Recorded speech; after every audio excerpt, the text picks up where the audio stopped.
आसंता आज प्रकृत राम को जानिबा। राम प्रकृति रे किए? राम कौन सी व्यक्ति नुहंती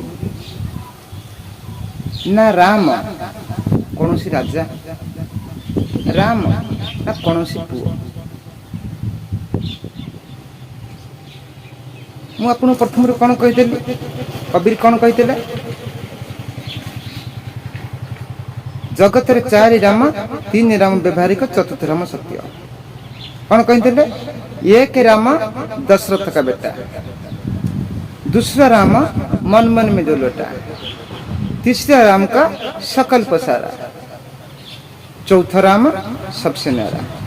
ये चतुर्थ राम को विचार करने कह मोर ये कहबार कथा,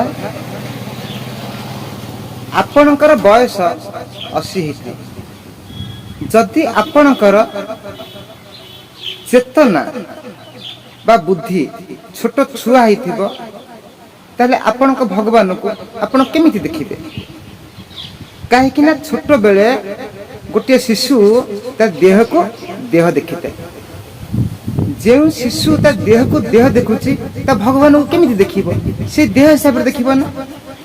आपण जदि भाबुछंती दशरथଙ୍କ पुत्र बा अयोध्यार राजा राम से भगवान नुहंती। मोर ये कहबा कथा, जदि तृतीय जुगरे राम आसिले, पुणी तांको गुरु वशिष्ठ राम को राम को विषय कहउछंती? श्री राम को बा जो मर्यादा पुरुष श्री राम को वशिष्ठ ऋषि कौन वैराग्य विषय बुझाउछंती? काहे कि ना अयोध्या जो राम जन्म होइथिले से मरी थे ना मरी नथिले? मरी थे ज्ञान। काहे कि ना राम इठी कौन सी देह नुहंती। काहे कि ना आध्यात्मिक को जो माने आरंभरू आसी थांती से माने तांको भगवान को देह रूप में मानि थांती। यही होंची आध्यात्मिक शाश्वत काल बा प्रारंभिक स्थिति जहाँ को कहा जाए। जितेबाला शिशुर आपण बालक हो जाउछंती बा चेतना जितेबाला टिके आपणकर बड़ हो जाउची, आपण सेठी कोन कहउछंती? ना ना ना ना, राम एक देह नु, राम आउ किछि। काहे कि ना आपण जो राम को नहीं विचार करुछंती, आपण कोन कहउछंती? राम रावण को मारिथिला,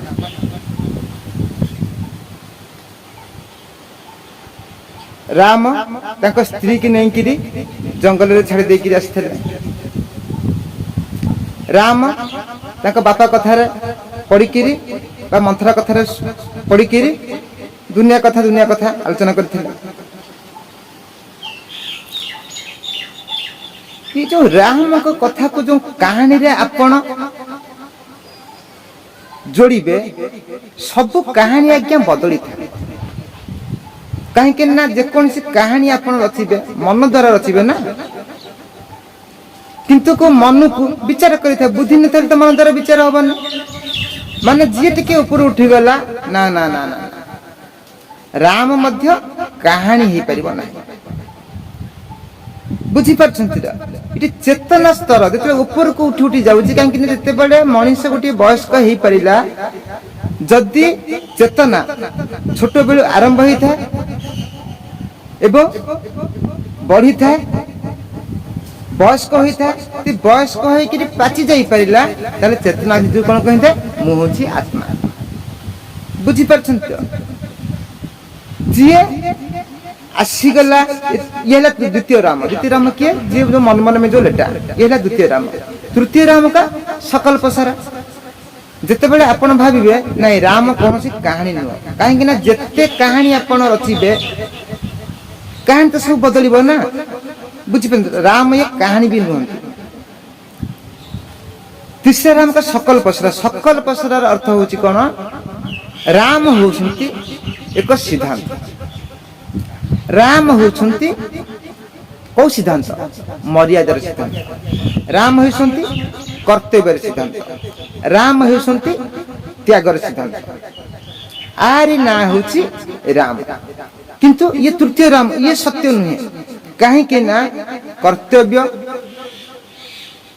एवं मर्यादा एवं सिद्धांत एवं नियम एवं नियति यही दुईटी जिनिस उपरे नियंत्रित करिଥାଏ कहीं के आत्मा बा चेतना ये नियम आ पाई किछ न थाए आ पाई नियति आवश्यक बुझी परछंती ता माने ये मध्य सत्य नुहे आउ जे के ऊपर कोठी गला से कोन कहला नाय राम एक सत्य राम एक आत्मा ही नाम बुझी परछंती जेते बेले आचार्य शंकर तांको गुरु पाखु जाइथले तांको गुरु छोटिया मोटिया शिष्य मान को ग्रहण कर नथले बुझी परछंती आचार्य शंकर तां गुरु को एमिति एक प्रश्न करिथले तांको गुरु भाव प्रमुख होई किरी एवं बहुत स्नेह सहकार ताको नैथले आचार्य शंकर कोन कहथले जेते बेले ताको गुरु शंकर को पचारले अच्छा तुम ना कौन आचार्य शंकर कहले मोर विशेष श्रीमान मोर विशेष किसी परिचय नहीं आज्ञा आ जहा किसी परिचय मु शिव हूँ यार अर्थ कौन हूँ शंकर आचार्य तम गुरु को कहले जे ना मोर मृत्यु अच्छी ना मोर मृत्यु का भय ना मोर कौन जातिवाद अच्छी ना मोर कौन भेदवाद ना मोर कौन बापा अच्छी ना मोर कौन माँ ना मोर कौन जन्म होइछि ना मोर कौन मरिबार दुख अच्छी ना मोर कौन रिश्तादार भाई बंधु केही ना ना मोर गुरु अच्छी ना मोर शिष्य भी अच्छी मु केवल चिदानंद स्वरूप शिव हूँ मैं शिव हूँ कहीं ना कौन कहते मु कौन परिवर्तन द्वारा आउ कौन आकार का मु नुह बुझीपारछंती मु सबु जगार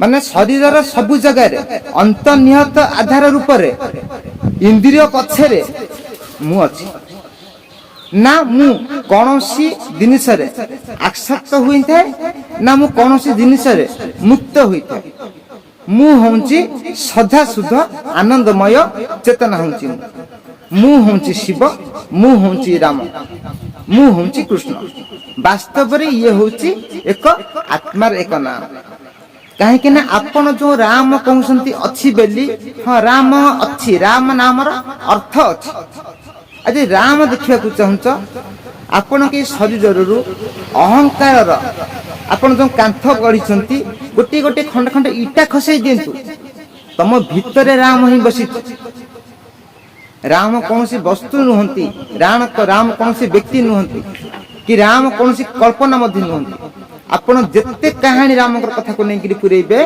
सेते कहानी आसीबो बुझी पारछंती सेत पे समस्त कहूची उपनिषद व्याख्या रे पुराण आसीबा कथा यही होउछंती चतुर्थ राम आ राम नामर बिल्कुल अर्थ ही किछ नहीं।